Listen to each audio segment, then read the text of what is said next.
হ্যাঁ গো, বলছি জামাই ষষ্ঠী তো চলে এলো, তো বাজার ঘাট কখন করব? নাকি এবারও কি প্রতিবারের মতো বাহানা দেবে যাতে ট্যাকের করি খরচা না করতে হয়? দেখো, ওইসব ফালতু জিনিসের জন্য আমার কাছে কিন্তু একদম সময় নেই। আমার মাথা খাবে না বলে দেখো পূজা, তুমি বুঝতে পারছো না কেন? অফিসে এমনিতে এত চাপ, এখন এমনিতে বছরের শেষ, এখন কোনোভাবেই ছুটি করা যাবে না। এইসব ফালতু জিনিসের জন্য আমার কাছে কিন্তু একেবারেই সময় নেই। আগের বছর হলে কিন্তু আমি ভেবে দেখতাম, এবছরে তো কোনো মতেই আমি পারবো না। তাতে তুমি যতই রাগ করো না কেন, আমার কিন্তু কিচ্ছু করার নেই। এই বলে রমেশবাবু বাড়ি থেকে বেরিয়ে অফিসে গেল। রাস্তায় যেতে যেতে সে ভাবতে থাকলো, যদি আজ পূজার সাথে ঝগড়া না করতাম তাহলে কতই না ভালো হতো।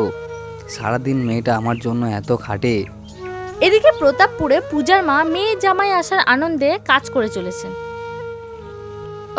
শুনছো, সকাল তো হয়ে গেল, এখনো কি ওটা সময় হয়নি? বলছি কদিন পরে তো জামাই ষষ্ঠী, মেয়ে জামাই বাড়িতে আসবে, একটু বাজার ঘাট করবে না তুমি? যখন দেখলেন কর্তার কোনো হেলদোল নেই, তখন তিনি বেরিয়ে পড়লেন বাজারে। জামাইকে তো আর খারাপ মিষ্টি খাওয়ানো যায় না, তাই ভালো মিষ্টির জন্য আগাম বায়না দিত।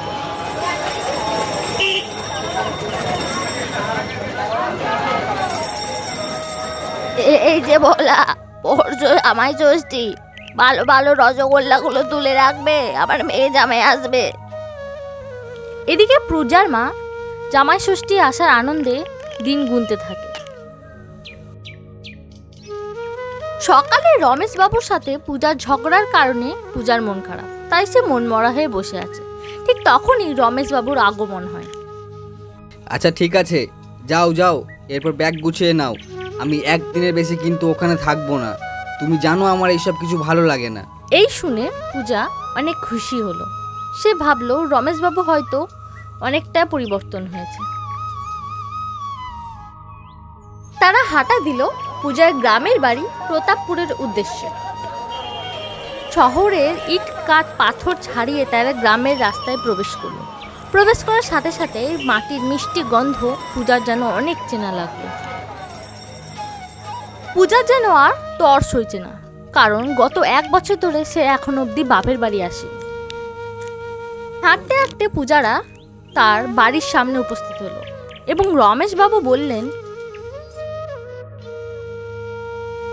এই তো একটা বাড়ি, কি করে যে মানুষ থাকে এখানে কে জানে বাবা। বাচ্চা ধন এসেছো?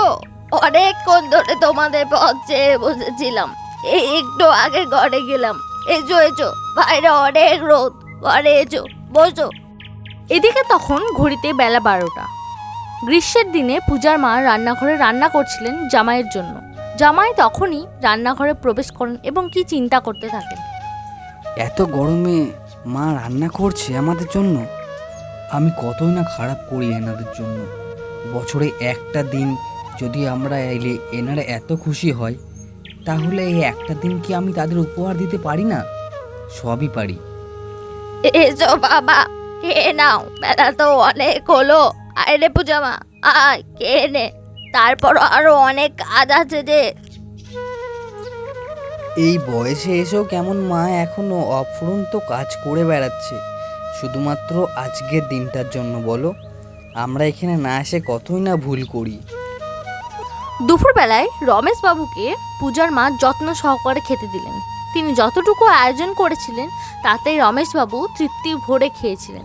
খাওয়া দাওয়া শেষ করার পর বাড়ি ফেরার সময় হঠাৎই রমেশবাবু বলে উঠলেন, মা, আমি এত বছর যে আসিনি সেটা আমার বড্ড ভুল হয়েছে। এরপর থেকে আর ভুল করব না, প্রত্যেক বছরই চলে আসব। এখন আসি।